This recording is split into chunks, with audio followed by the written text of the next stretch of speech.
O ato de adotar é um gesto muito nobre e não é para qualquer um. Abrigar um filho que não tenha seu DNA, mas dar a ele o mesmo amor que este teria.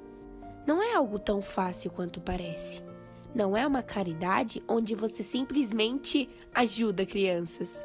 É uma demonstração de amor e relação de afeto entre os que sonham em ser pais. No Brasil, não há custos para adotar, mas exige tempo e dedicação. Ao contrário do que muitos pensam, existem muitas regras no processo de adoção, coisas que nem passam pela nossa cabeça, pois parece algo tão simples, mas é necessário ter muita paciência e força de vontade. Em casas de abrigo, existem crianças e adolescentes até os 17 anos, mas muitos sofrem muito com o abandono e só saem de lá quando se tornam independentes, muitas vezes se tornando uma pessoa revoltada.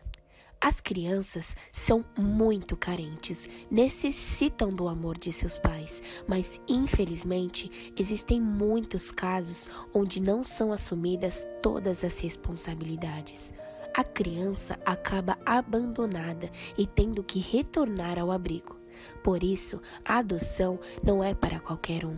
É preciso estar ciente de todas as responsabilidades e dar todo o amor e carinho a uma pessoa que precisa e necessita de você.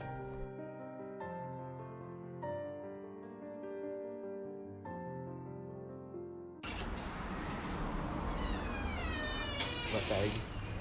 Bem, hoje eu vim aqui no Abrigo Casa Vida fazer uma entrevista em relação à adoção.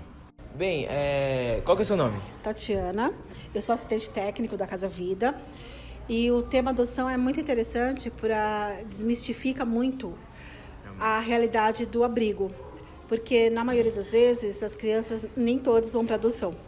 Então faz de conta, Bruna, que você quer adotar uma criança. Qual é o primeiro procedimento? Você tem que ir numa vara da infância próximo da sua casa, ser maior de idade, né? Ter residência própria, morar lá, trabalhar, dar condições de vida para essa criança. E você vai fazer uma entrevista, ter um processo seletivo lá, para poder chegar na adoção. Sempre foi uma vontade minha adotar uma criança, né? E quando eu e meu marido, a gente começou a planejar ter filhos, a gente começou, eu falei para ele dessa minha vontade de adotar uma criança, e ele falou que por ele tudo bem, ele gostou da ideia, nunca teve restrição a isso, e aí a gente iniciou o processo de adoção. Foi quando a gente decidiu que a gente ia ter filhos, né? Mas o processo no Brasil é um processo bem delicado.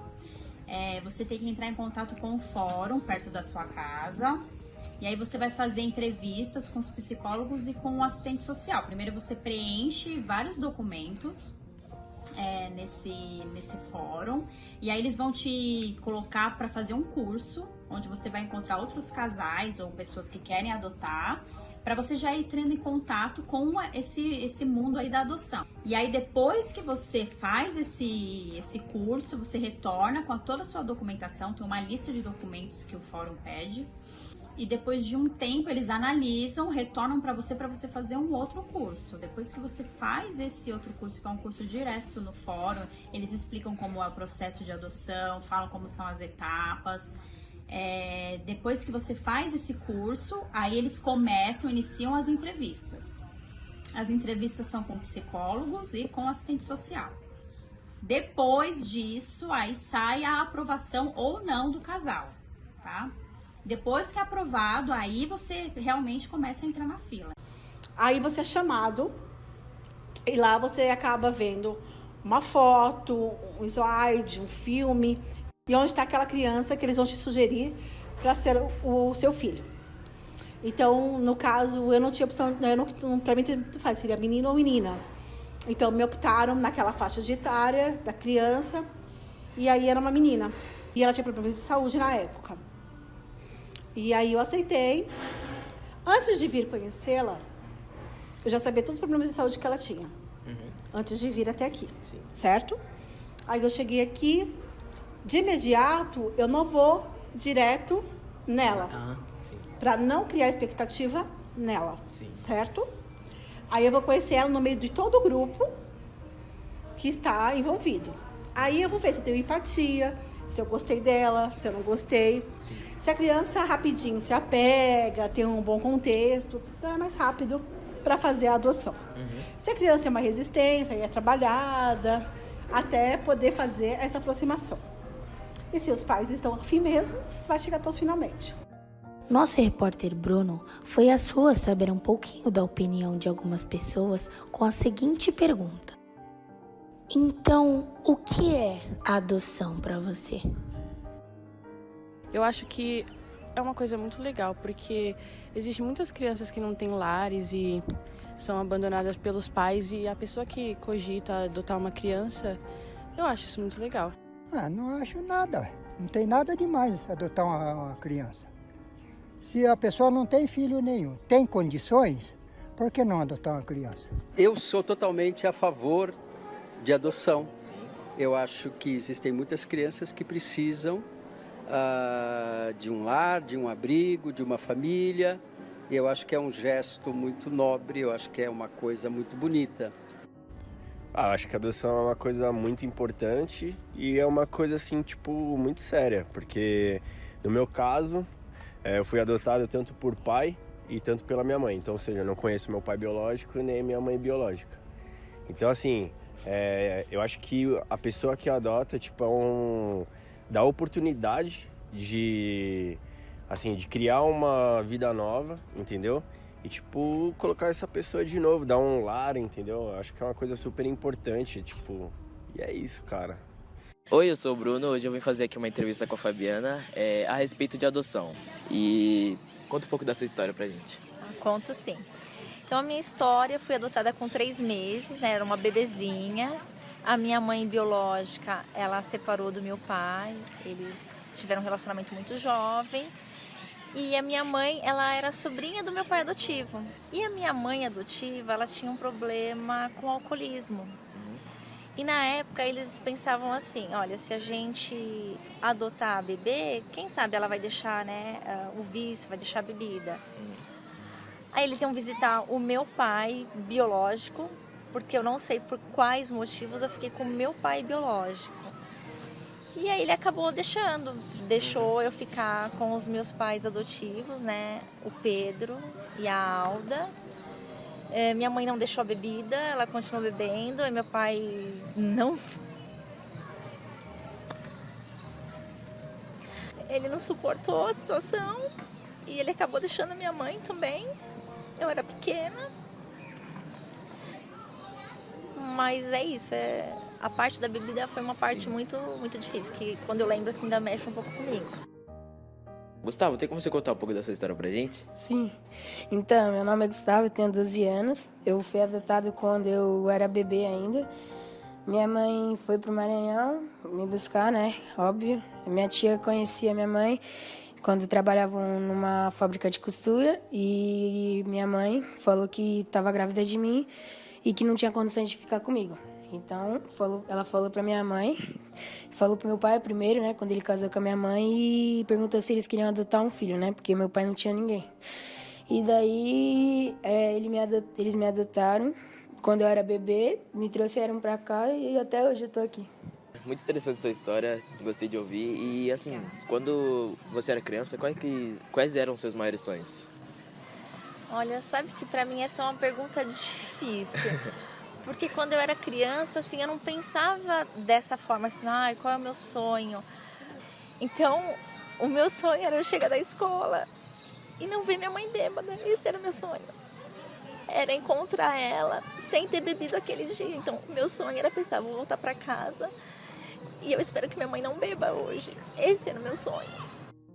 É que eu sou muito novo, mas que eu tava conversando com a minha mãe, eu pretendia ir pra Inglaterra com 16 anos, morar com a minha irmã, fazer intercâmbio, né, pra me formar na medicina, né, porque eu gosto muito dessa área e quando eu crescer, se eu for médico mesmo, eu quero ter muito dinheiro e poder ajudar a minha família.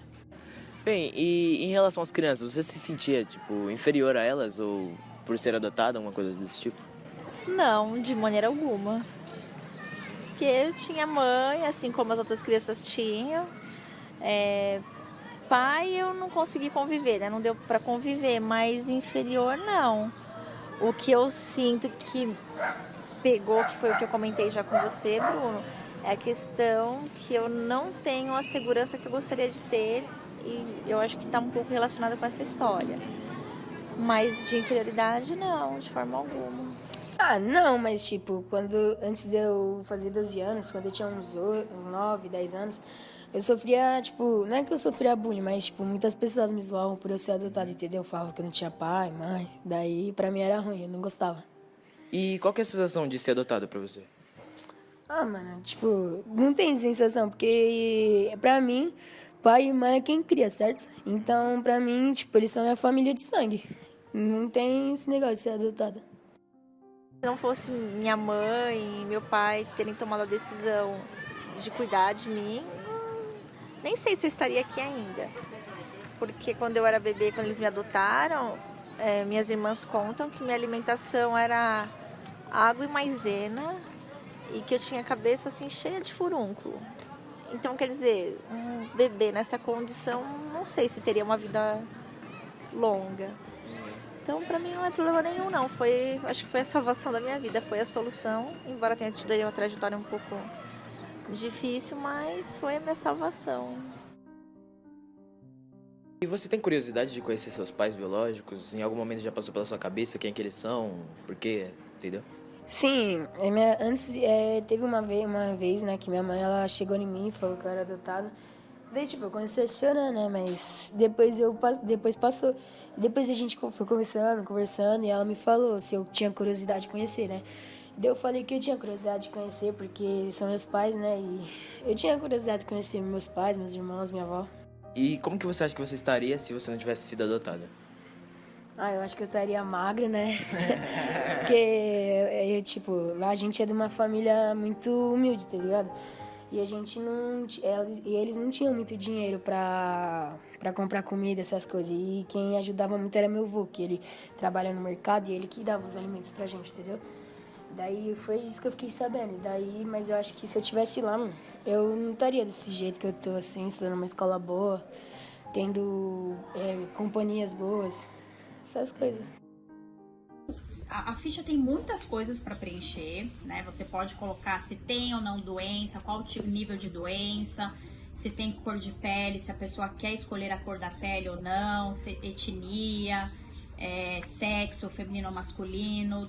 Tem uma coisa assim que é um pouco mais assim pesada psicologicamente falando, que é os antecedentes, aquilo que aconteceu com a criança, se a criança sofreu abuso sexual, se ela teve maus tratos, né? Então, assim, tem uma lista de coisas para você escolher. A gente quase não restringiu nada, a gente colocou só a idade de 0 a 5 anos, mas a gente não colocou cor de pele, não colocou etnia, se alguma raça específica a gente não colocou.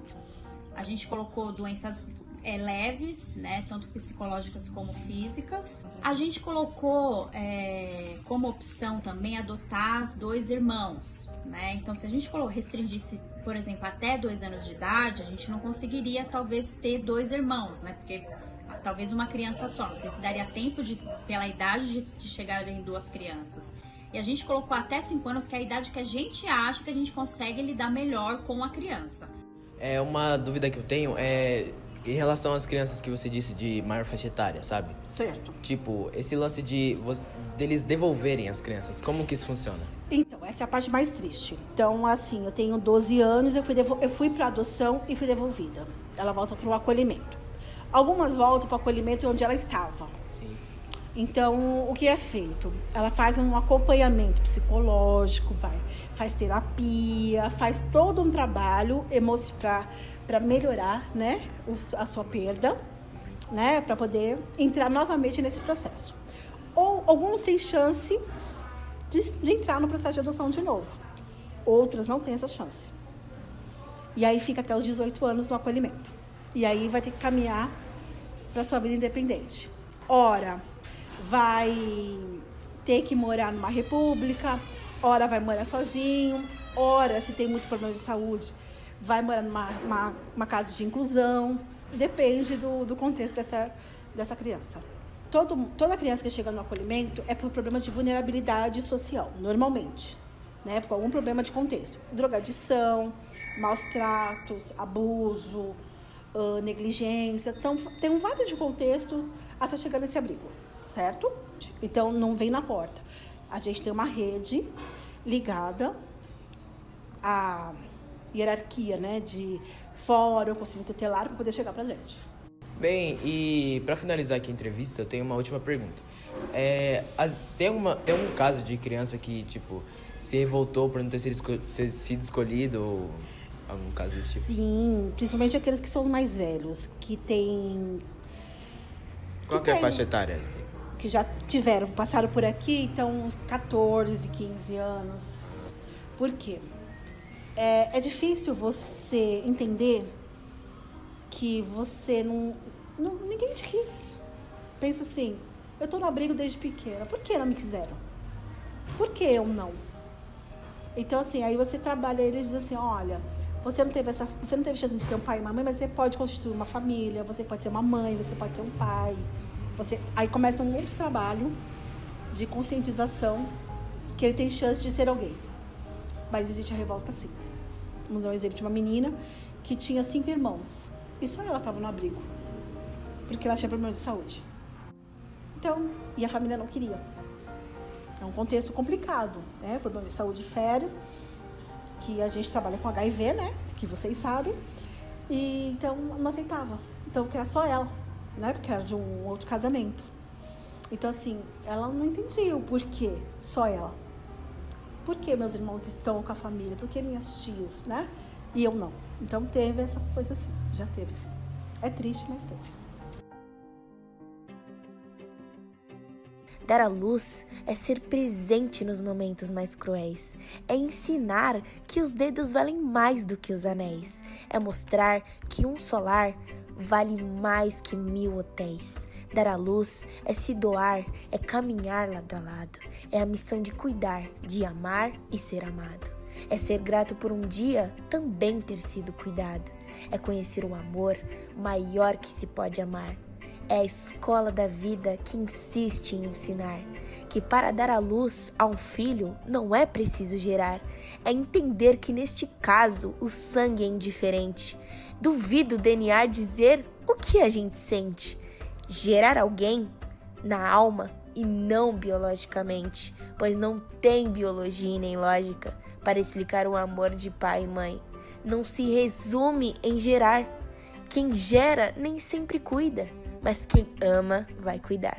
Vai cuidar independente da cor que a pele tem, da genética, do sangue. O amor vai mais além. O amor tem tanto brilho que quem adota um filho é adotado também.